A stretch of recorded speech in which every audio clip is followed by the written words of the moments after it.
Hi, y'all. I'm at soccer. It is finally staying late enough, or light late enough that I can record. There's enough light for me to record. The sun is beaming in my eyes right there, so I might do that. So I'm in the shade. But I did not. I posted on Instagram that I was going to try to tell y'all about my sweater this weekend that I'm knitting, and I did not get a chance. But I did do, I need to have a blocking party because I have about 3 projects that are finished off the needles that have been languishing on the needles for a long time, and they were all so close that I finally got them finished. So I think I only have like 2 projects on the needles, and only one's active. Why isn't the other one active? I can't even remember what the other one is. It's sitting in my basket. So what I'm working on is a sweater because I finished my tank, the green tank. I just need to, so completely finished because I need to mattress stitch it together, the 2 pieces, and then block it, which I want to do when I have my blocking party, hopefully this coming weekend, maybe. Because it is warm here now, so I can definitely wear it. So I need to get that finished. Time to get it finished. I will commit to that this weekend. I'm going to get it finished. Okay, so what I'm working on now is a sweater called the Cosy Wifey. And it really is a sweater that's meant to be for a couple. Like it's the same pattern, but for a man and for a woman. I'm going to try showing y'all this printout. It's not a great, there we go. I printed it in draft, so it doesn't have a whole lot of ink on it. But the female version or the women's version is an A-line, and then the men's version is straight. So you're essentially knitting the same sweater, and it has a little cowl neck to it with a drawstring, and I really like that neckline, especially in the wintertime. So this is what the women's version looks like up close. I'm not sure if y'all can see that very well because of the sun, and I can't see a thing. So, wait, there we go. Maybe. And I'm actually not making the A-line version. I find that the sweaters that I buy, if I buy a commercially made sweater, I buy one that is more tailored, more fitted to the body. So I'm going to do the straight line version, and the schematic of it is a little easier to see. That's the schematic. So you can see how the dotted line is the straight line version, and everything's the same for the rest of it. So that's what I'm making. I am making it out of, and I hope I have the tags in here. I know what it is, but it's Madeline Tosh sock. I believe it's sock because it's twisted. It's not Tosh Merino Light because that's a single, but it is Madeline Tosh, and it is in the colorway A River Runs Through Mars. And I got 4 skeins of it at Thanksgiving from the Modern Skein in Montgomery, Texas. They do really great with their online, and I rarely buy online because I like to touch and feel and see what the colors actually are. So they do really good. They do really well with their photography, and I was very happy when I received the yarn. I got 4 skeins. They had a really good Black Friday sale after Thanksgiving. But here is, oh good, the sun is making it really show up well. This is A River Runs Through Mars. And because it is a variegated, it's not speckled, it's a variegated, I'm alternating skeins so that I don't have pooling. But this is what it looks like knit up. and I'm knitting it on a size 3 needle. The pattern called for 4, and I swatched, y'all. I swatched, and it about killed me to do it, but I am glad I did it, because when I swatched with the size 4, the fabric was a little looser than I wanted it to be. I felt like I would actually be cold in it in the winter, because it is a sweater I would wear in the winter. It just felt like there was more holes, right? Like the fabric was looser. I could see through it more than I wanted to. So I went down to a 3, and I think, and it's fine. Like it doesn't feel stiff. It's going to be a great fabric, but it just feels a little closer, so it'll keep me a little bit warmer.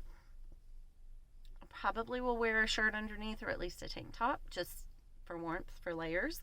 And but you start with the collar, and that's what this is. But it's the collar, right? It's the collar here. The funnel neck is done last. So collar, and I'm increasing. It's raglan increases. I'm doing that. But I love the fabric. Like, the fabric is coming out really nice. There is a little bit of pooling right there. Right in there. See all that purple right there, that lavender? And then on this side, there's not quite so much pooling on this side. But what I'm doing is, instead of just straight alternating skeins at the beginning of each round, I am doing helical knitting, which I love. I love, love, love helical knitting. It is so beautiful.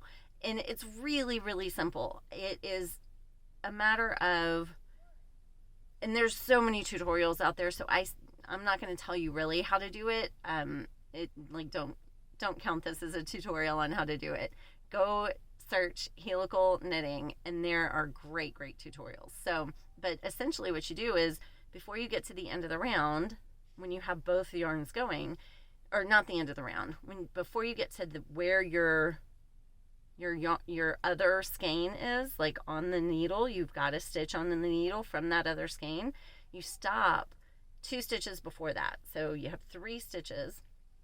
You slip those stitches. So now the new yarn, you drop your old yarn, it's over here, it's to the right with 3 more stitches, and then you pick up the new yarn, which is now your live stitch on the needle, on the right hand needle. It's the very next live stitch, and you knit around, and you repeat that over and over. And what happens is, there's no pull.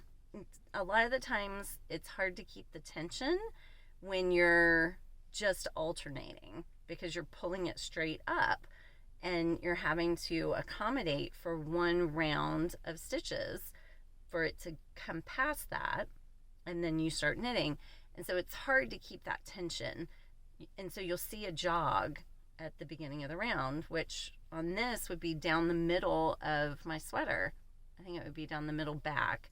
And you also will see a line of yarn carried up the inside. With the helical knitting, you can't see a thing. There's nothing that shows, and you don't have to worry about your tension. Like, it's great. Now, I did start the helical knitting a little early. I don't know. I mean, it worked out fine, but I started it probably 2 rounds into the knitting, and it was before I did the short row shaping for the neck and the back. And so when I went to do the short row shaping, it kind of, like, the helical knitting kind of got in the way of it. And so I stopped the helical knitting at that point, and I broke the yarn for one of the strands, and it's, I'll weave that in, it's fine. So then once the short row shaping was finished and I was back to just all the way in the round, I started the helical knitting again with a new strand. So it's working out really well. I love it. I guess I could show. I mean, there's not much to see on the inside. Just there's no jog. Those are my raglans. There's no jog where I I'm switching yarns. It's just brilliant. Brilliant. And I used it for a hat once, and that was super easy and great. This is my first time to use it for a full garment, for a full sweater. So I'm really enjoying it. And it'll be even better when I'm not doing raglan shaping, because I do find that a couple of times I've had to either slip more than 3 stitches or slip less than 3 stitches because I was right at an increase. And it's kind of, you don't want to increase. Once you do the helical knitting, you'll understand, but you don't want to increase at the point where you would start a new strand. Yeah. But it all worked out, and it's fine. But it'll be really easy when I'm just circling around on the body for inches and inches and inches. I am gonna, because I went down in needle size, I went up in size that I am knitting, and then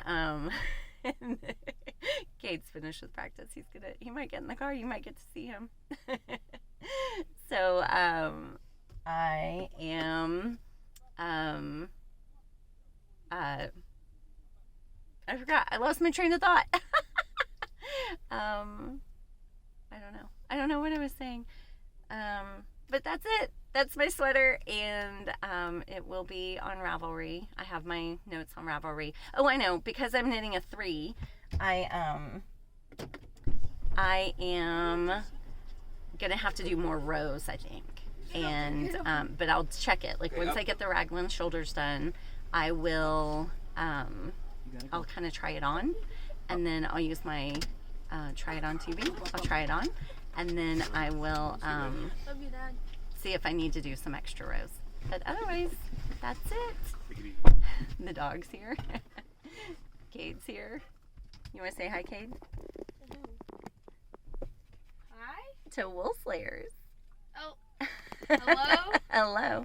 And there's the dog. There's Daisy. It's been a while since y'all have seen her. Okay. Well, thank you. And I forgot to say who I am. This is Alan. And on Ravelry, I am Alan Loves Yarn. And thanks for watching, y'all. Bye.